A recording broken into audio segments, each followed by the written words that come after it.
అబ్బాయి చనిపోయినప్పుడు ఎంత బాధ కలుగుతుందో ఊహించిన పరిణామం ఇది.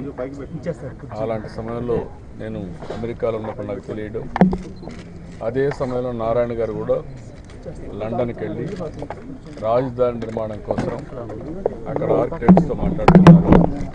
ఆ సమయంలో ఆయనకు వార్త రావడం, అక్కడి నుంచి తిరిగి రావడం, ఇప్పుడు ఆయన ఎంత ఒక విధంగా మానసికంగా ఎంత క్షోభ అనుభవిస్తున్నారో మనకు అర్థమవుతుంది.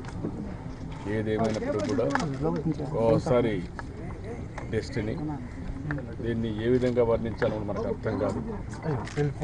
అలాంటి పరిస్థితి ఈరోజు. నేను నారాయణ గారికి ఒకటే చెప్పాను, ఎన్నో కళ్ళ కన్నారు, ఎన్నో ఊహించుకున్నారు, ఆశలు పెట్టుకున్నారు. కానీ ఈరోజు ఈ పరిణామాన్ని చూసిన తర్వాత మీరు ఏమాత్రం ఆధారపడడం కానీ లేకపోతే డిమారలైజ్ అయిపోయి అక్కడి నుంచి మీరు కూడా మాట చెప్పాలంటే ముందుపోయే పరిస్థితి వస్తుంది. అది జరగకూడదు. మీరు ఒక ఆశయం కోసం పనిచేస్తున్నారు. ఆ ఆశయం కోసం పనిచేసినప్పుడు కొన్ని సమస్యలు వచ్చినా ఆ సమస్యలను సమర్థవంతంగా ఎదుర్కొనే ధైర్యం భగవంతుడు మీకు ఇవ్వాల్సిన అవసరం ఉంది. అందుకే ఆ కుటుంబ సభ్యులకి నేను ఆ ధైర్యాన్ని ఇవ్వడానికి వచ్చాను.